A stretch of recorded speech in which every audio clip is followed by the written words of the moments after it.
Who's a good dog? You are. Who's a good dog? You are. Who's a good dog? Who's a good dog? You are. You are.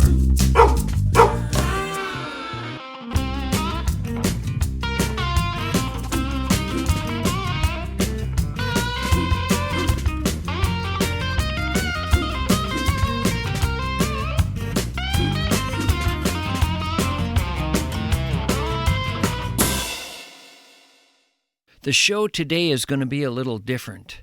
It's going to be a show about a dog. I'm taking this from an old road show I did years ago. It's the story of Moose. I decided to grab this tale, take it from the old podcast, the Mischke Road Show, and make it part of this new podcast, so all the people who never even heard of that road show could learn the story of Moose. Once upon a time, there was a dog named Moose. He was one of those dogs, like so many dogs, who endeared himself to a family. You know, the way dogs do that. They live such a few short years compared to the rest of us, but in that time, they attach themselves to people in a way that's really rather profound and a bit mysterious. They become almost larger than life a lot of the time, with outsized roles that seem to speak to some extraordinary power they have. I mean, you hear the stories time and time again. Oh, our dog, Boomer. Oh, boy, he was a legend. Everybody knew Boomer. Yeah, let me tell you, he was an amazing dog. Well, our dog, Daisy, was just the sweetest dog you ever could have come across. I mean, the best dog anyone could have ever hoped for. Let me tell you some Daisy stories. People change when they talk about their dogs. You can see it in their faces. They shift into some other mode. Probably because they're not just talking about an animal, but an animal they feel so connected to. And that's a whole different world. And that has to be talked about in a whole different way than when we talk about friends or siblings. Dogs can have a real hold over us, many of us, certain dogs. And this is the story of one such dog. We called him Moose in our family when I was growing up. We got him when I was 7 years old. And let me tell you something, folks, that is quite an age to be introduced to your first dog, because you are all in at 7 years of age. I mean, you have found the meaning of life. By the way, I don't know what kind of story you think I'm going to be telling here, but I should state right up front that it's not the story you're thinking I'm going to be telling. I can promise you that. Now let's go to that road show. I believe it started with me on a rainy November night in an automobile. I've known Sarah Oxton longer than I have known just about anybody in this world outside of my family. She was the neighbor girl when I was growing up who was my age. She was part of the gang, the Palace Avenue gang. The crew that ran wild in the alleys and on the boulevards, in each other's basements, or on each other's garage roofs. It was a fine neighborhood in which to grow up, and I loved all the kids that made up that world. I'm driving over to Sarah's house on a rainy November night. I've asked her to run out to my car when I pull up. I've told her I won't keep her long, but I want to ask her a few questions. I'm getting to the bottom of the Moose story. This is big. So if I bring up Moose to you and say, what are your memories of the Moose story? What do you say? The first thing that I remember about Moose is that John won Moose in a contest, or there was some kind of, like, it wasn't like you went out as a family and said, we're going to get a dog. John brought Moose home, and it was either a gift or it was a prize or something like that. It wasn't like a family decision. But he became the family dog right away, and he was a puppy. He wasn't a full-grown moose. That's what I remember the beginning of it was. He grew to be a big dog. I remember thinking that he was some kind of a collie. He was a really big, kind of caramel-colored dog, and blended in terms of just being a communally owned pet that we all had access to, and was super friendly to us and everything like that. And there was a day when my mom said that my great-grandparents were getting older and were living out on the farm alone, and there was a certain element of concern about their safety, and that they needed to have protection, and that your family offered Moose as a take Moose to the farm, and Moose will protect your grandparents. And it was kind of this, wow, this is amazing. This great dog that we've had here is now going there. It was sad, but it was also this sort of act of just kind of how we were as a neighborhood, like Oxtons need help, and so here, take our dog. He went to the farm. But then all of a sudden, Moose wasn't there anymore. Moose was gone. He got loose. And a certain amount of time passed, and then Moose was back in St. Paul on Palace Avenue. We just were so thrilled that there was this kind of heroic dog, and he, of course, of all dogs, would be the one that could travel the 300 miles from Jamestown, North Dakota, back to St. Paul and figure out how to get back to the place where he felt like he belonged. And he lived there until he died. I think that's honestly how I would tell the Moose story. That's what happened, and that's the way it was. That's the way you'd tell the story? You wouldn't tell the astoundingly weird key element, which is you have access to secret information that the family does not? I don't think I would. Really? I really don't think I would. Even with knowledge of what, quote unquote, really happened. And yeah, it was, I remember vividly thinking Mishki's to the rescue. That's not how it went. That's not the true story. Should I have my siblings tell it? I spoke with each of them individually, some in person, some on the phone. I told them I was doing a story on Moose and wanted to get their recollections of certain events. Here's John. As a sophomore in high school, at the end of basketball season, Harvey Baran, the coach, had us all over to his house for a kind of a banquet. And his dog had had 4 puppies, and he passed out pieces of paper, and we had a drawing, and I won one of the puppies. Actually, I had a choice of the 4 in the litter, and I chose the biggest one, and that biggest one was named Moose by the family whose dog had had that puppy, because it was a big puppy. That was how I got Moose. Okay, that's all true. That is how we got Moose. And stories that are all true are kind of rare, I believe. I think most stories are kind of true, especially stories being told 50 years after the events. Here's another story that's all true. Our family dog, Moose, did in fact leave us for a farm near Jamestown, North Dakota. But why? For that, let's turn once again to my siblings. Dale. Yeah, well, it was just a succession of incidents. Was the first one where you took Moose for a walk and people were throwing snowballs at him? No, that wasn't the first time. There must have been some incident before that where he bit somebody. The second incident, I thought you had him on a leash and you were walking him in the neighborhood, and some kids were teasing the dog, throwing snowballs at him and sticks, and he took off after them and dragged you for so many feet, and then he took off after him. And there was a kid in the neighborhood who was biking, and Moose got loose from his chain and took off after him, and the kid had to jump up on our car to get away from Moose.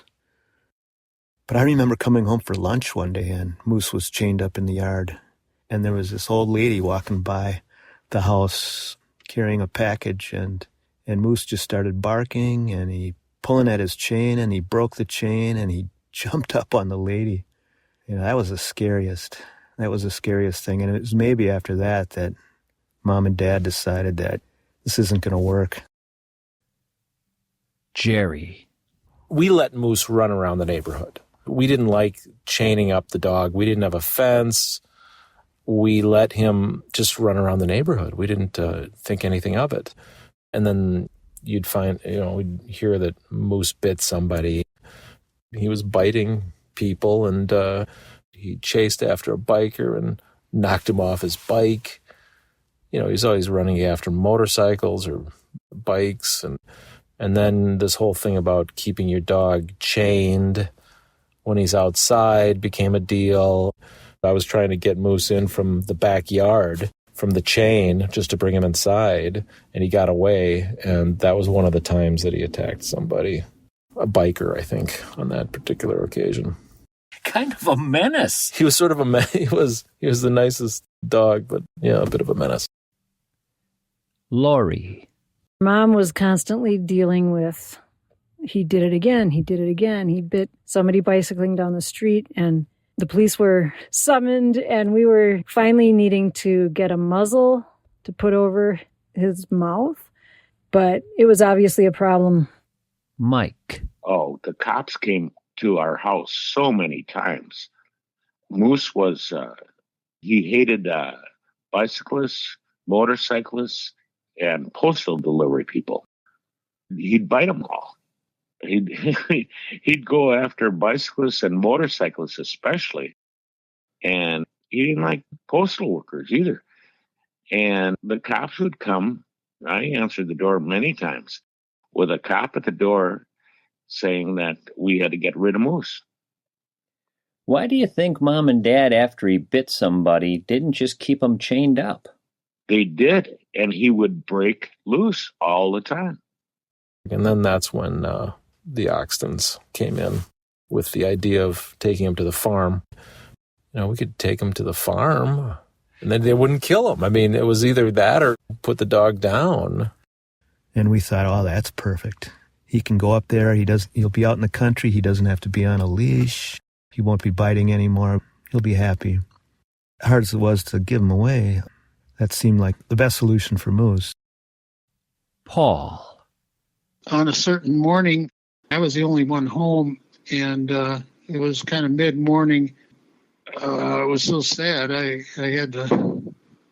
was down the basement in my room, and I had to put a leash on Moose and lead him out the door for the Oxtons. Sad occasion, that's for sure.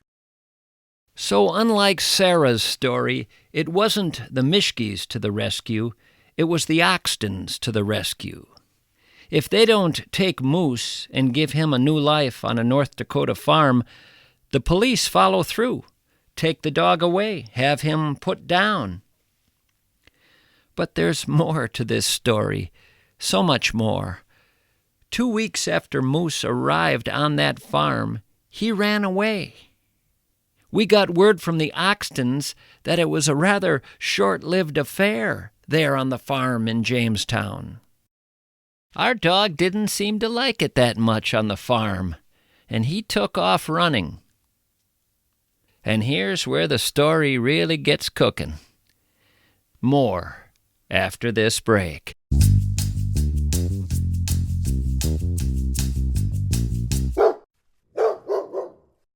A few years ago, a 59-year-old fella was in a Walmart trying to reach for a watermelon when he tripped over a pallet that had been carelessly left on the floor. He injured himself. Now, had that pallet been there just briefly, and had he not been able to verify its careless placement, he might not have had a case. But store cameras ended up revealing that multiple people tripped over that pallet that day. It was left there for a long time, and our 59-year-old consequently was awarded, get ready for this, $7 million. $7 million.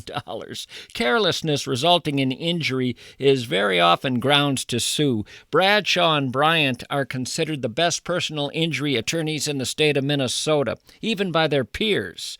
Remember Bradshaw and Bryant when someone is careless with you.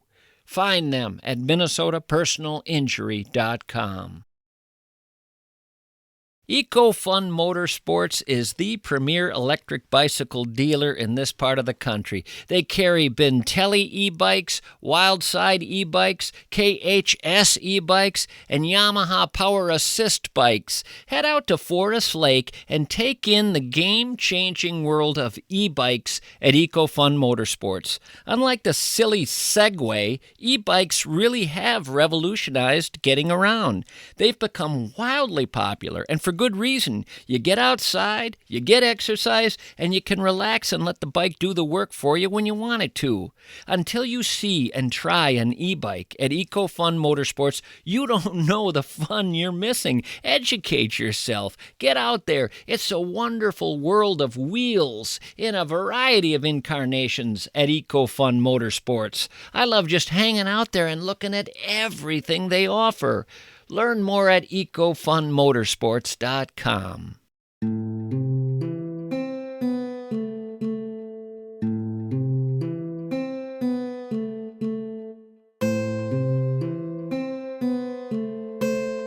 Back to my brother John. I was talking with a friend at Lee's Kitchen where I worked, Tom Rademacher, talking about Moose. By then I knew that Moose had run away from the farm. And I told him 2 weeks after Moose got to the farm, he ran away and hasn't been seen since. And Tom said, wouldn't it be cool if Moose came back? Sometime after that, Tom Rademacher died. And it wasn't long after that I was walking with my friend Joe Delaney down at the St. Paul Seminary along the Mississippi River. And we saw a dog, and Joe remarked, boy, that dog has interesting markings. And I looked at it and I said, I used to have a dog with very, very similar markings to that one. And I said, Moose. And then he came. I said, Joe, I think this is my dog. And I knew it was Moose. I said, this is unbelievable. Moose was getting excited and I was excited. And I just went, I'm going to take this dog home. So I said, thanks for the good time, Joe. And I just went home with Moose. I always thought that my friend Tom Rademacher put me and Moose together. The young man who died and whose funeral I went to, I just thought, I wonder if he had anything to do with that chance meeting down at the river. That was just the most unbelievable news. I came in the door and somebody said, Moose is back. This is Moose. He's back with us. He immediately went under Dad's desk and laid down. And that's what he always did. I just thought it was a miracle that he came back. It was very exciting to realize that we could have him back and enjoy the dog that had to leave as part of the family again. I believed in magic when I was a kid, and something magical had happened. A dog that had meant the world to me, more to me than pretty much anything in life, had come back. It had been so devastating to give Moose up. You see, that dog was some kind of extraordinary creature to me. My favorite feature of this animal was the way it would smile when I would call it. You may or may not know about this phenomenon, but when I was a little kid, I had never heard of dogs smiling. Dog experts know about this.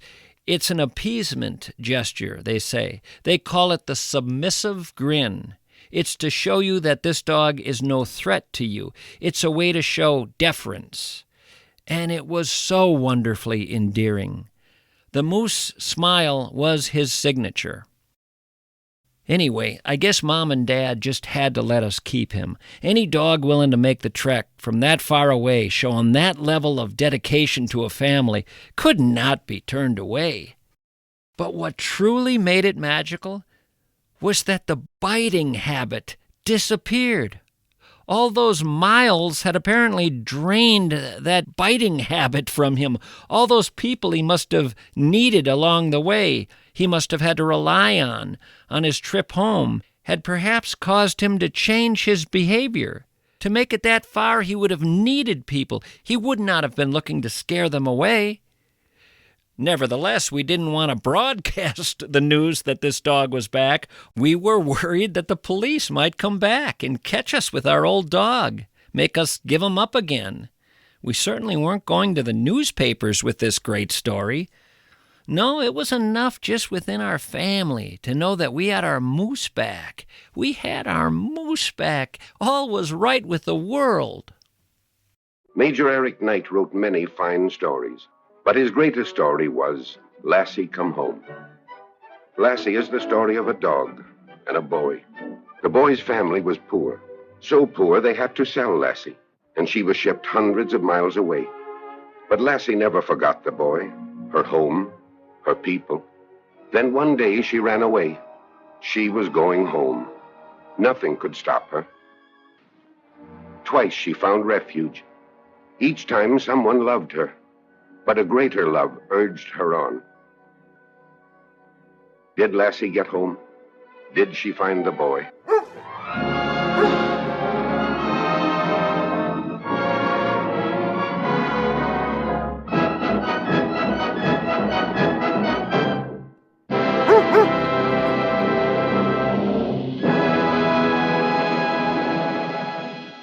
The farthest distance that a lost dog has traveled, finding its way home, occurred back in 1979 when Jimpa, a Labrador boxer mix, turned up at his old home after walking some 2,000 miles across Australia. That's according to the Guinness World Book of Records. In America, Bobby the Wonder Dog covered about the same distance on his own, returning to Silverton, Oregon, after he was lost while his owners were visiting family in Wolcott, Indiana. Bobby returned mangy, dirty, scrawny, with his toenails worn down to nothing, but he made it back. When Mark Wessel had to move a few years ago from Winchester, Virginia to Myrtle Beach, South Carolina, he learned too late that his new home did not allow dogs. He decided that, at least temporarily, he would leave his dog with his father. But a couple weeks after he moved, Mark's dog, Bucky, ran away. And 9 months later, he made it to Myrtle Beach, traveling 500 miles. With Moose, the trip took 1.5 years. How is any of this possible? It's well known that dogs have an extraordinary sense of smell, and it's also been well researched that they have a keen ability to remember and to follow landmarks. But what allows them to travel these vast distances is something else. What scientists studying dogs have learned is that dogs have an innate ability to detect the Earth's magnetic field and use that for navigation. Scientists now know that dogs utilize the Earth's magnetic field and even bright stars like the North Star as a compass. Now, in our family, we never spent much time wondering how Moose did it. When my neighbor Sarah said earlier, if any dog was going to pull this off, it was going to be Moose, that was more or less how we felt as well. Moose was special. We believed that. It just made sense to us that his world was not going to be run by others' agendas, but by his own. That trip back home solidified his stature as something extraordinary, and we bonded with him like never before. He became a larger-than-life figure in our family, and there were years of adventures with him. times when he almost drowned falling through the ice on the Mississippi, adventures with my brothers when they were building log cabins in a remote region of Canada, where he survived having a log fall on his neck, breaking several vertebrae.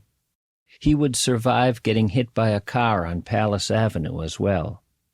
And he would join my parents, my siblings, and I on a canoe trip over several days in a part of Canada that we could only access with a float plane. As a kid, one night, I remember gaining my first understanding of love by staring at Moose. He was asleep at the foot of my bed, and looking at him, I found myself pondering what my parents felt when they said words like, "I love you." I thought about the feeling I had for Moose then and there, and suddenly realized that must be more or less how my mom and dad feel about me. I was momentarily stunned by this realization. I felt, for the first time, that I understood love. Next summer will mark the 40th anniversary of Moose's death. I remember it like it was a week ago. One summer day, when he was 13 years old, Moose laid down and let it be known he was not going to be getting back up again. It was time. A couple of days passed. He began to whimper slightly, and we knew it was the end. We made the decision not to wait through another night.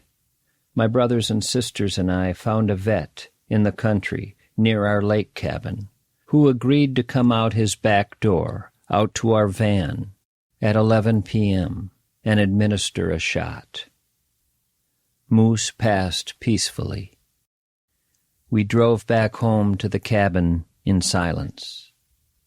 In the pouring rain, at midnight, with flashlights guiding our shovel, we dug a hole and buried him beneath a beautiful tree near a farm field where Moose loved to leap the barbed wire and herd cows back to the barn, angering a very frustrated farmer who would claim the cows would be too traumatized to give milk the following day, costing him money. Moose's story had come to an end. The final chapter was both sad and beautiful.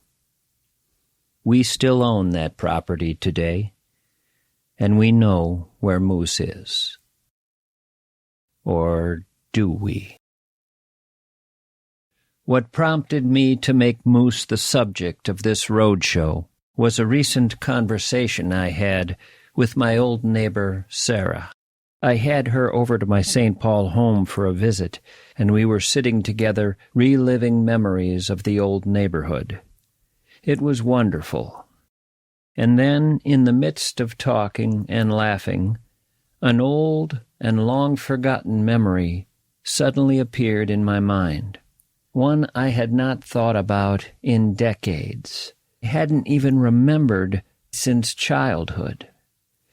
In my memory, I'm teasing Sarah's younger brother, Barry, on a lazy summer afternoon. Barry was getting agitated and then frustrated, but I wouldn't let up. Eventually, he got quite angry, and he turned to me and blurted out something utterly unrelated to the moment, but something he knew would send a dagger in my direction. "Well, guess what?" Barry had said. "That dog of yours isn't even Moose. Moose was hit by a car and killed at the farm in North Dakota." My memory of this had more to it. It had Barry's mother suddenly calling him into the house, sounding upset. But the most powerful part of the memory had me, reeling a bit from what Barry had just told me, racing up to the storm door leading into the Oxton's house, which sat cracked open slightly, and eavesdropping as Barry's mother scolded him in their kitchen, saying, "What purpose is it going to serve telling that family what happened to their dog? How is that going to do them any good? Let them have their story. There's nothing to be gained from telling them what really happened to Moose." In my memory, I ran from that door traumatized, overwhelmed, telling myself I could not have heard what I just heard, utterly unable to process the information, nor to understand what I should do next. And then, in my memory, nothing. I have no memories about this incident after that. It is as though I somehow buried that information somewhere so deep it could never resurface. But now here I was, a 60-year-old man, sitting across from my old neighbor. And I said slowly, "Sarah, that memory of mine, is that true? Was Moose hit by a car and killed at the farm in North Dakota?" Sarah quietly said just one word. "Yes."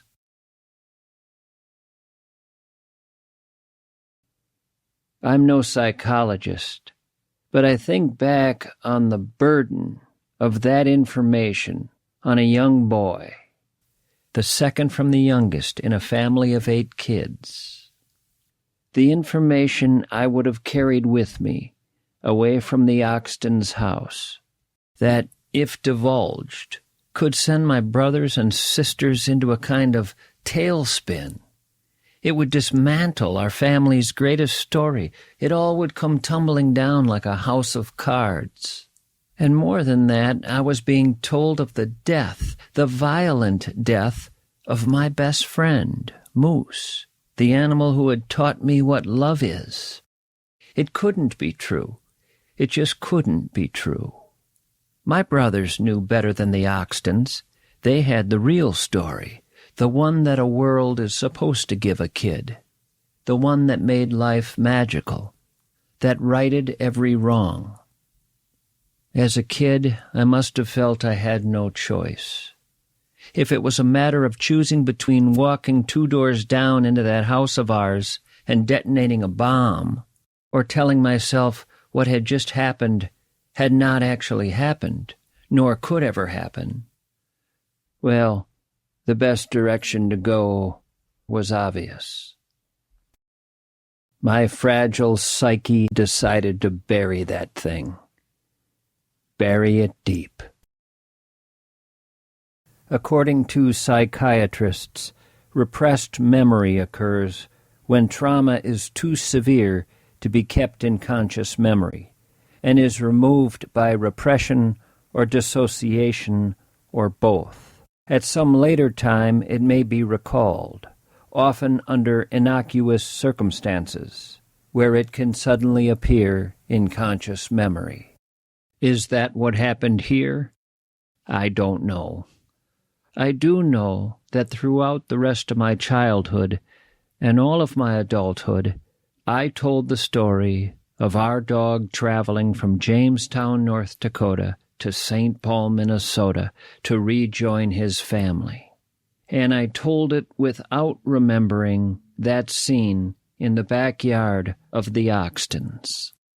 But I will say this, more so than my brothers and sisters, in my adulthood, I routinely compared photographs of the moose taken away to Jamestown, North Dakota, and the moose we got back. And I was always troubled by what I saw. Was some part of me remembering that experience from my childhood? Was some part of me gnawing away, wanting me to get to the bottom of this once and for all? Again, I don't know. What I suddenly did know, talking to Sarah, was that there was no hiding it anymore. The truth was out. Moose had never come home.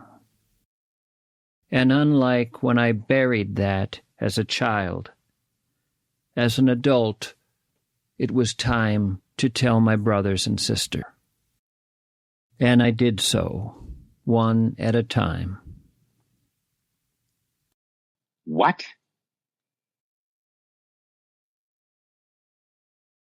I can't believe that. I really can't. What? Holy cow. Are you serious? My God. Wow. Oh, God. That's just an incredible story. I'm glad they didn't tell us. That would have been devastating. No. No. You're kidding. I'm not. That's pretty intense. It's just so funny to think about how many times I've told that story. You're not just messing with me. So I've told this story to I don't know how many people, and it's just a fable. Sure, 375 miles from Jamestown, North Dakota. It took him a year and a half, but he made it. Homing device. Yeah, You gotta be kidding me. What the heck? Well, by golly, that is amazing that they kept that from us all these years. No.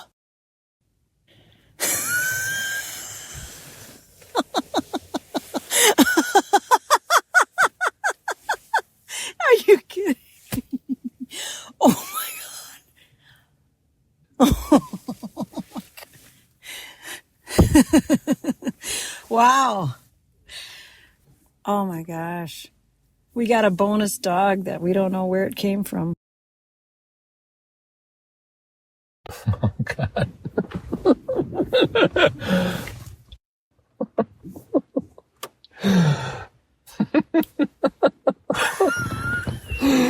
Whoa. Wow. Yeah, wow. Well, there it is.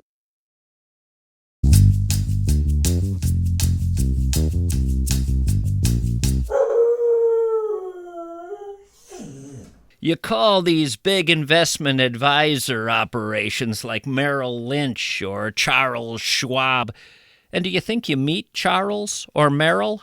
Are they around? Can they talk on the phone? With investment consultant Josh Arnold, he's the man answering the phone. He's the man talking to you. He's the one with over 40 years' experience, helping you manage your retirement savings, helping you understand your Roth IRA, your 401k. It's a smaller, more intimate, more one-on-one kind of investment advisor operation that may be far more in your comfort zone. Find out for free. Josh is offering you a 48-minute consultation for nothing. You can't beat that. 952-925-5608.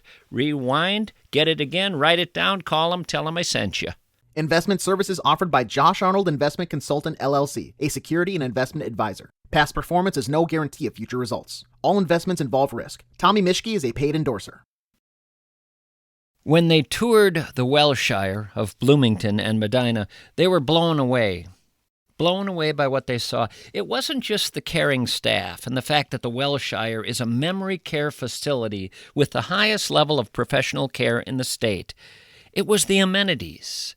After all, they were going to be visiting their loved ones at this memory care facility time and time again. And they saw what they could enjoy with their family member. Courtyards, balconies, nature. Inside the facility, a cinema, an ice cream parlor, a chapel, a barber shop, a beauty salon, an exercise room, a wellness center, communal gardens. It was the state-of-the-art facility for memory care in this part of the country. And they were sold, and you will be sold when you tour the Welshire of Bloomington and Medina for your kin needing a memory care facility. Don't go anywhere else without checking out the Welshire first. That presents a mystery. So who was that dog, and why did that dog have identical markings, and why did that dog come in the side door and immediately go on her dad's desk? I mean, we must have had old photos that we compared right away, and I guess I thought they looked enough alike. He certainly acted similar, had some of the same mannerisms. Remember the smiling and... But he didn't do the smiling when he came back.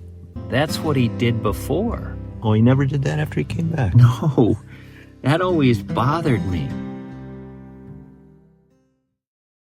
I try to put myself in the Oxtons' shoes. 2 weeks after their grandparents rescue our dog from being put down, he's dead. What's easier to say? The rescue plan failed, or Moose got loose and ran away? What would be easier on 8 kids 2 doors away? Even Barry and Sarah were told Moose got loose at first. They had loved that dog as well. They were only told the truth by their parents when their neighbors to the west suddenly proclaimed that Moose was back. That's when their mom and dad leveled with them. That's not Moose, kiddos. Moose died in Jamestown a 1.5 years ago. We hadn't wanted to tell you back then, but that's what happened. That dog of the Mishkes, that's some other stray. But what did the Oxtons tell my parents? Did my mom and dad know from the beginning that Moose was killed in Jamestown? They wouldn't have wanted to tell us either. I'm sure it would have crushed us. What would have been the point of telling us? I called Barry Oxton, and he told me that he's pretty darn sure my parents knew the whole story and kept it a secret for half a century. My mom lived to be 98. She only died a few years ago. Once she decided to keep it a secret, she probably couldn't go back on that. I understand. That's what we were told as well. And by we, I mean me and my brother, that he got loose. But he would have always been loose. So what I know is he lived on a farm. They weren't in the town, they were on a farm, but right next to I-94. In fact, the original location of their house was where 94 was built, and they had to move their house. So they were right by the freeway. I imagine that he slept outside and was certainly never on a leash. But I don't know if he got hit by a car on the freeway or on the frontage road, but Moose got hit. But it wasn't until Moose came back that my mom said, no, that's not Moose. Moose was hit by a car in Jamestown. He never made it. I guess why we kept it as an Oxton story has to do with just I guess, Tommy, the feeling that I have is this idea that as kids, you want to believe that we were awesome, our life was awesome, the neighborhood was awesome, and that there was this dog who recognized that and did everything in his power to get back to it. And maybe during that time there were, great long-distance journey stories and rescue stories and things that populate what you watch on TV and that sort of fed like, hey, we have a story just like that too, and here's Moose, here's proof. I didn't ever want to tell you. There was no way I was going to do that. It was, it was a better story, honestly, that I was happy to be part of. Yeah. It really was.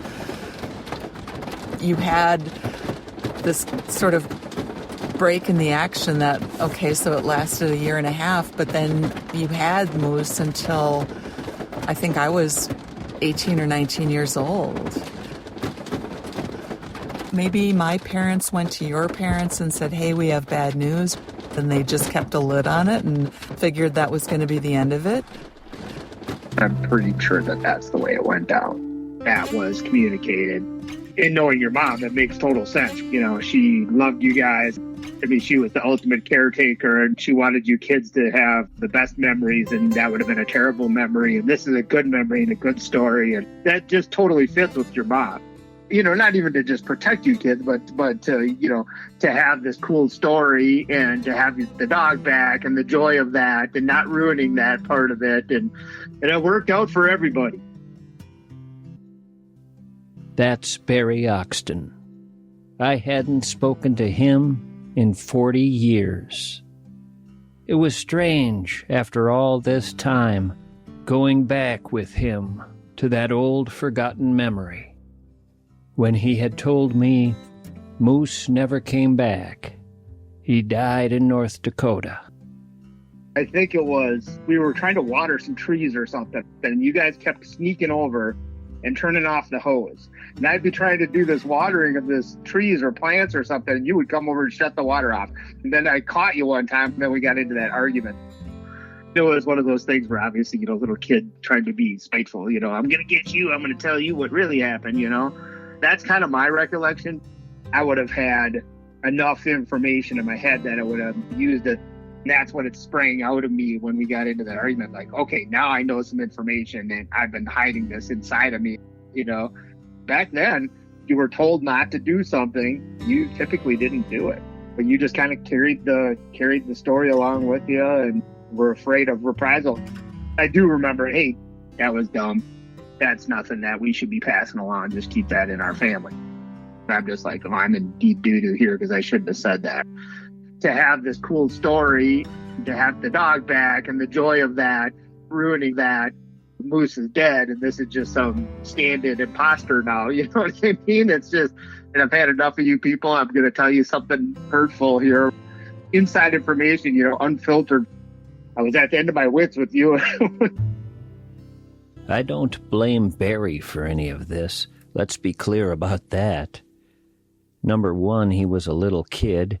Number two, if the roles were reversed, I probably would have done the same thing.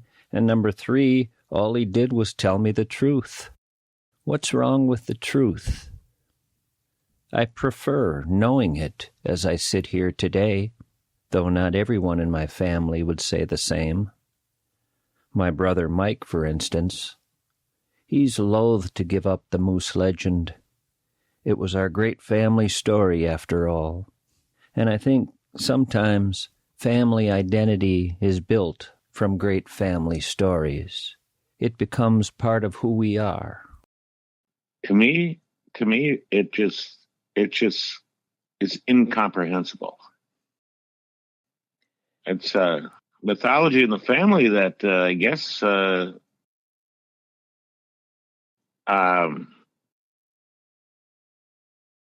I will not discard the magic of it.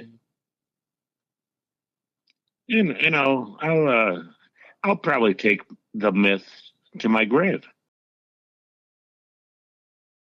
I just prefer to live the fantasy that he made it all the way back. It was such a cool story. At this point, many of you may be wondering, well, just how much did this second dog look like the first one? And the answer to that depends on how much you want them to look alike. If your heart is wishing for it to be the same dog, if you're longing for this all to be real, it looks very much like the same dog. If you take a detached approach and simply compare the pictures the way they'd be compared, say, in some legal proceeding, the two dogs are clearly different in appearance. This is a story of what the eyes see when the heart yearns. The story we told ourselves when we were kids was that Moose returned with a thick winter coat. No, the pictures didn't quite line up perfectly with him in that state, but we told ourselves, come spring, when he lost that thick coat, he would more resemble our old dog. Well, that spring, I don't remember anyone dragging out the old pictures again to be certain this was the same animal. Everyone was so happy. Mom and Dad were on board. All was as it should be, as it was meant to be. Who would ever take it upon themselves to destroy such a wonderful narrative? The story had power, I tell you. It was powerful enough to win over my skeptical sister, who, from the very beginning, was the only family member who didn't believe it. She was 6th of 8, and I'm sure her voice was too often drowned out by 6 boys, 4 of them older. But she knew. Over the years, she told the moose story fewer times than any of us. In fact, she hardly told it at all. It never felt quite right. As with my other siblings, I interviewed her separately before a second session that included the big reveal, the news from Sarah that our dog never made it home. And here's what Lori said in that first interview when I asked her to tell me the moose story. John was convinced this is Moose. He's back with us. And I was skeptical because I always remembered the puppy moose had a white marking between his eyes, and I didn't see that on this dog. So I was skeptical, but eventually I just thought, you know what? Maybe this really is him coming all the way back.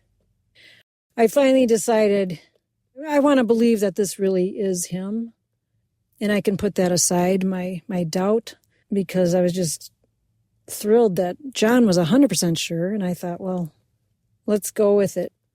Mom especially was like accepting that we're going to have him back, and this is fine.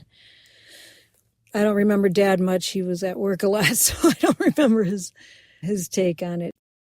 And this is from the first session with John, when I just asked him to tell me the moose story. The session before the second one, where I passed along what Sarah had revealed. I remember Laura saying, "Nah, it's not Moose." And I just said, "You guys, this is Moose, and you'll see, he'll lose that fur." And we took out some pictures and matched the markings. And it also seemed like a very old dog. And Moose was only 2 years old, so maybe 2.5-year-old dog. But I said, if he's been on the run for 1.5 years, he's probably a little bit tired. And I think we had Moose for another 10 years. Obviously wasn't an old dog. Do you have any recollection of Mom and Dad's reaction to your reaction? I think they were amused, and I think they thought, well, I think my sheer enthusiasm was very persuasive. Barry Oxton said it best, I think. It worked out for everybody. The Oxtons lived out their days never having to talk about the failure of the Great Moose Rescue Plan. My brothers and sisters and I, as kids, never had to grieve and mourn the death of our beloved dog. And we ended up with a new dog that all of us would agree was as fine a pet as anyone could have ever hoped for, and possibly far better than the dog we gave up.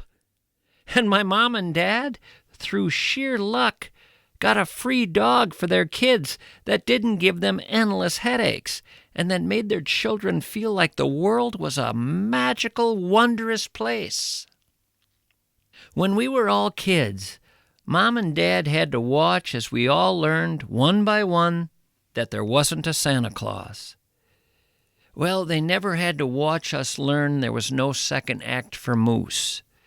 And learning the truth now, well, what does it really matter? So there is no Santa Claus. When asked to tell the Moose story in the future, my brother Mike says he's going to continue to go with the legend. But, amazingly, so will Sarah. She told me that if asked to tell the story today to strangers, she would still go with the legend of Moose. She says it's true in its own way, separate from the facts. I'm reminded of the film The Man Who Shot Liberty Valance. If the facts don't line up with the legend, print the legend. For me, though, the story has actually gotten much better.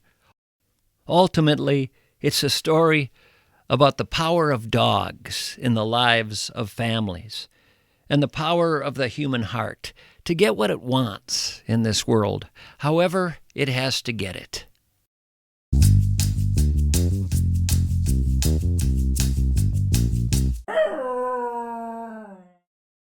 Spectacle Shop would like to remind you of something. They work with prescriptions. Prescriptions are serious things. They come courtesy of a doctor. Some prescriptions can get quite complicated. You want your optical store to be extremely careful and extremely qualified with prescriptions. There are many ways to get them wrong. There is only one way to get it right. Spectacle Shop is sent many a complicated prescription by other optical stores who aren't up for that level of skillful precision. Well, if they're sending their tough work to Spectacle Shop, why wouldn't you just go with Spectacle Shop to begin with? They clearly are being acknowledged as the best when it comes to making your lenses. There are 4 Twin Cities locations. Go to one of them. You won't be sorry. Learn more at spectacleshop.com. American Pressure. People send me emails routinely saying, Mishke, this American Pressure thing, it baffles me. What's the deal with them? Well, you clearly don't work in a field where industrial pressure washers are needed. You'd probably use a pressure washer to have a hose fight with your kid, and you'd probably kill him. American Pressure sells and repairs pressure washers for people cleaning heavy equipment and machinery, people in industries like construction or agriculture, people who use pressure washers all the time on the job. The food industry, for instance. My Lord, cleanliness and hygiene are paramount, and pressure washers are the best thing going for cleaning in those situations. Cleaning large agricultural machines? That's a time-consuming task. A pressure washer, though, can make it easy and quick. Meatpacking plants use them, metal fabrication operations. I could go on. And the kings of the pressure washer world are the guys who've been around the longest, for repair, for parts, and for selling the pressure washers themselves. American Pressure, you go anywhere else, you're making a colossal blunder. But they don't offer anything for your backyard hose fight with your kids, so quit asking me about that. Go to AmericanPressure.com.